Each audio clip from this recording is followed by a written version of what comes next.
Hello বন্ধুরা, কেমন আছো তোমরা সবাই? আমি কিন্তু বলতে পারো গরমে একদম ঝলসে পুরো একদম ভূত হয়ে গেছি। কারণ ওই যে বললাম না, মা কিন্তু একদম নর্থের থেকে সাউথ একদম টানতে টানতে নিয়ে এসেছে মার বান্ধবীর জন্য। হ্যাঁ হ্যাঁ, এইটা কিন্তু মার বান্ধবী না, কেউ ভেবো না। হ্যাঁ, এটা মায়ের বান্ধবীর দিদি ছিল।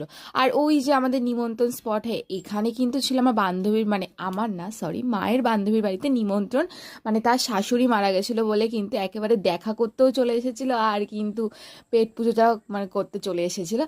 এদিকে কিন্তু আমি আমার হাওয়া ইত্যাদের মতন কিন্তু বসে পড়েছিলাম আইসক্রিম নিয়ে। আর বিশ্বাস করো, এই দোলনা চড়তে চড়তে আইসক্রিম খাওয়ার মজাটাই পুরো আলাদা গাইস, তোমাদেরকে কিভাবে বোঝাবো আমি। আর ওইদিকে আমার মাও চলে গেছিলো একটু এই জায়গাটা ঘুরে একটু দেখতে, মানে চারিদিকটা। কারণ এটা কিন্তু একটা মানে বাড়ি ভাড়া নিয়ে করেছিল এখানে অনুষ্ঠানটা। আর এই সাউথের এদিকটাতে না বেশিরভাগই ভাড়া বাড়িতেই কিন্তু সমস্ত টাইপের অনুষ্ঠান হয়। যে কোনো কিছু, জন্মদিন বাড়ি বলো, শ্রাদ্ধ বাড়ি বলো, সমস্ত কিছু কিন্তু এই ভাড়া বাড়িগুলোতেই হয়। আর এই বাড়িটা না প্রচণ্ড বড় ছিল। মানে এখানে হচ্ছে বিয়ে বাড়িতে মানে জল টল নিতে আসলে ওই জায়গাটাতে গিয়ে জল টল নিতে পারতো, খুবই সুন্দর জায়গা।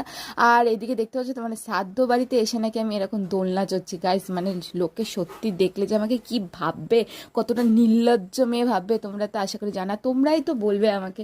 তো ওটা নিয়ে আমি বেশি মাথা ঘামাই না। তো ভিডিওটা ভালো থাকলে একটা লাইক করে দিও, অবশ্য করে চ্যানেলটাকে সাবস্ক্রাইব করে দিও। Tata guys.